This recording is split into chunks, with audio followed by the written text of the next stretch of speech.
ng unit team na medyo falling apart na. Okay? Mga kameta, medyo delikado na yan. Now, in the meantime, habang nakikita natin na ng itong mga attacks sa free press, call for press freedom, habang ina-absorb ko pa yung mga raffles ni Maharlika, let's quickly talk about this other issue na very important because I know marami sa mga kameta natin dyan, marami nagmamahal sa atin dyan, ay naniwala na questionable yung resulta ng elections last year, right?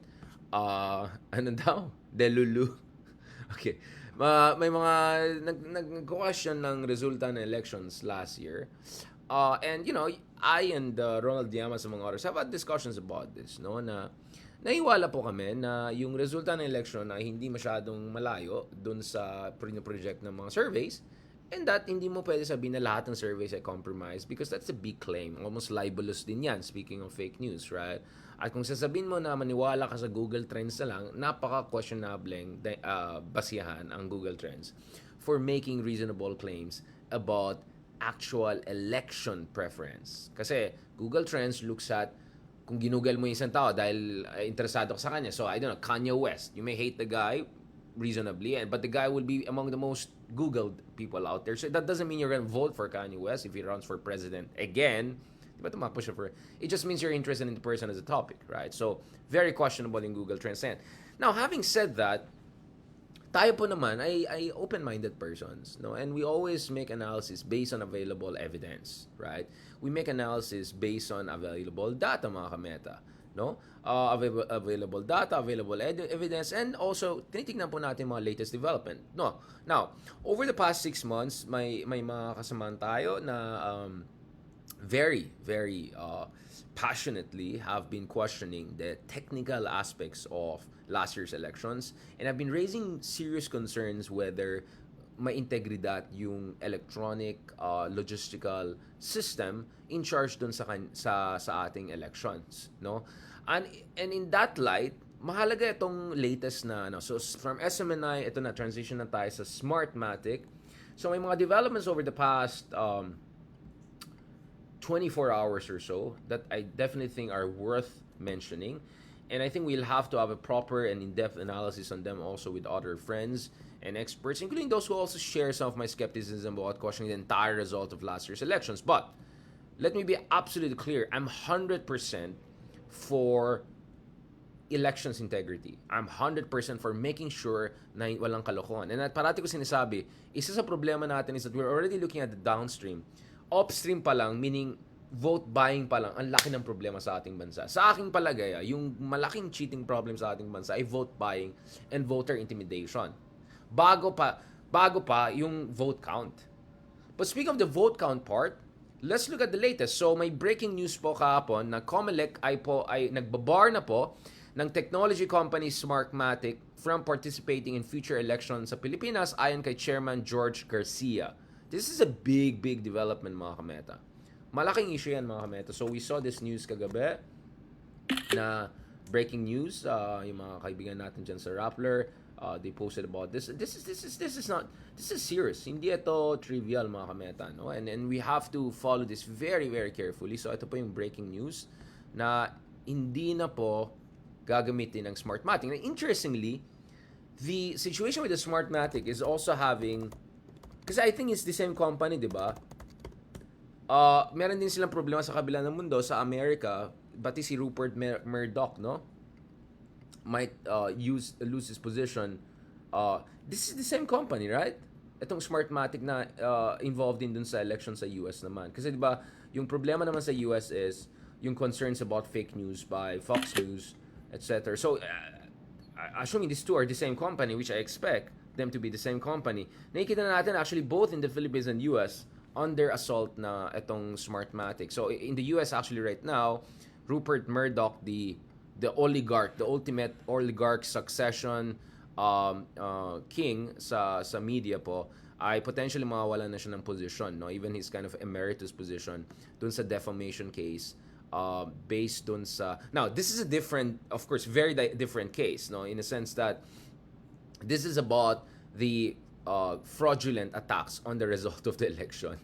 in 2020 in the US, and we were talking about the Georgia elections and the election counter. So it's not really about Smartmatic's election integrity. It's about questioning the integrity of the elections that happen to be overseen by Smartmatic, but essentially as a fake news, right? To cast doubt on the result of a election integrity. Sa Philippines, it's a completely different drama. Sa Philippines, ayaw na nila, ayaw na ang Comelec to do anything with the Smartmatic. And in response, medyo strong yung,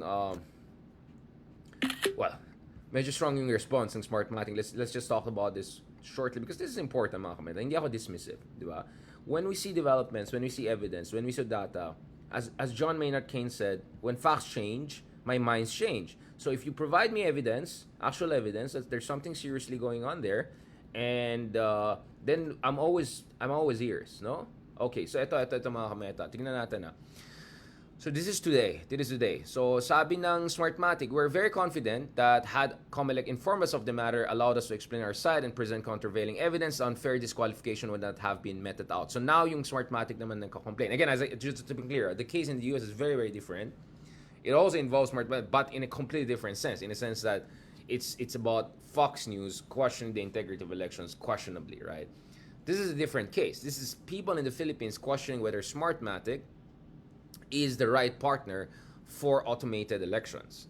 And now, right now, it looks like may malaking pagbabago nangyayari sa ating political and electoral landscape ahead of 2025 elections. So, ito ang Smartmatic po ay long-time voting technology provider po ng Commission Election. No? At ngayon, biglang binar na sila from participating in bidding processes on all poll contracts for the foreseeable future. Kaya in response, today, no, ito yung sinabi ng Smartmatic na we're very confident na sana kung kinausap kami ng Comelec at they raised to us their issues, then we could have pushed back against that. Now, let's not forget that the Comelec dumped Smartmatic after he figured out in a United States lawsuit against former elections chief Andres Bautista all over an alleged bribery scheme in 2016 elections. This is also another issue that we can have a discussion about.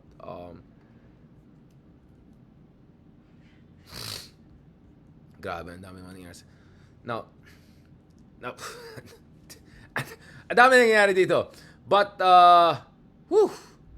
the thing is, in the case of the Philippines, we want to get more from people who have serious concerns about Smartmatic. And I look forward also to seeing anong sinasabi ng Comelec. Alright, ito. So, in a 17-page, sorry, I was just trying to find it. So, saan yung eyeglasses natin? Second.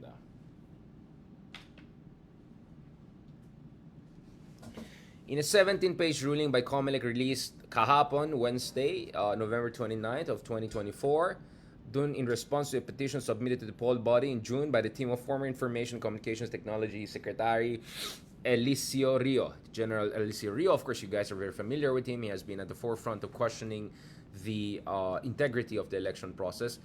His complaint had alleged that the 2022 automated elections were marred with fraud. The Commission on Elections, however, had little to do with the 2022 elections, which the poll body maintained was credible and focusing instead on the alleged 2016 bribery scheme. So yung bribery scheme na yan, ibang usapan na naman. We can talk about that later on in separate vlogs. Pero ito yung ruling ng Commission on Election, mga kameta. No? Let me get out to you yung mga relevant facts here. And this is actually big, This is really worth proper discussion, mga kameta. Babalikan natin to, So, ito, ayon dun sa ruling ng Comelec, mga kameta. Yun. Dun sa 17-page ruling nila, you can actually find it and download it yourself. Sabi nila, so essentially, ang sinasabi ngayon is, these allegations made by the complainant not only undermine and cast a shadow of doubt over the procurement protocols, but also threaten to erode the public's confidence in the electoral system. So this is big. So as you know, Smartmatic has provided Comelec with poll machines and the technology since 2010 elections when Pinoy won. That was our first automated elections, and it has secured contracts worth 25 billion pesos over the past decade. Ayon sa Philippine Center for Investigative Journalism. For the 2025, the Comelec is pushing for an overhaul of the entire automated election system, a project worth 18.8 billion pesos, right? Almost as expensive as the entire decade that we allowed for automated elections. Now, obviously, Smartmatic was among those who purchased bidding documents in October, but now it looks like they're out of the picture. So we have to follow this very carefully, because now suddenly, after dismissing all of these criticisms and allegations among by General Rio and folks who have been questioning the integrity of elections, boom, eto bigla. Meron na tayong itong response. And Smartmatic is, of course, also dealing with another separate case in the United States, yung 2016 allegations naman na, okay, ibang usapan eh, medyo mahabang usapan yan. We can have a different blog about this. But now nawala yung, let me just end on this note, now nawala yung Smartmatic. It is for different, unless there's an appeal process, but if they come back, then gulo na naman yan. Let's see who else is gonna replace it, because, okay, let's say talagang there was a problem, may problema talaga sa Smartmatic, tapos i-replace mo with even more questionable or really questionable group, then mahirap din yan. So, please watch out for this. Let's look at this carefully, and I think now we can more credibly have, now I think after this, especially this ruling, kasi parang may recognition na may problema talaga, we can have a more credible discussion about what on earth happened in last year's elections, and to what degree was the final result of the elections really undermined by allegedly problematic automated elections infrastructures that we had, as it was overseen by Smartmatic. Although, of course, Smartmatic pushes back against this and have a counterclaim. So I don't think mawawala itong issue na ito for any foreseeable future. If anything, I think this is going to be intensifying. This is going to intensify ahead of 2025 elections, and it's going to further reinforce doubts about not only last year's elections results, but elections throughout the past decade. So, laking problema yan. At mahabang usapan yan, but of course, mas pinakamalaking problema sa atin is to make sure na the election process ay may integridad, hindi lang dun sa pagbilang sa mga boto, pero mas mahalaga pa dyan yung vote buying and disenfranchisement and vote and violence during elections. Lahat yan po yung mga problema at mga threats sa ating demokrasya. So on that note, thank you very much mga kameta. Sorry na naubos ang energy ko doon kay Maharly ka kanina and the whole SMNI issue. But this is also very important. I felt it's important to discuss this. So doon sa mga kaibigan natin sa YouTube, other platforms, I'll try to separate these parts para two different parts where you can watch them separately and comment separately, kasi sinama ko essentially two topics together. On that note, thank you very much. God bless and have a good day. And by the way, at 7, we will be back, God willing, and we'll have another interview, discussion. Don't worry about it. So, yeah, mag-ano lang, re-energize lang tayo. God bless. Talk to you soon. Mabuhay po ang Pilipinas.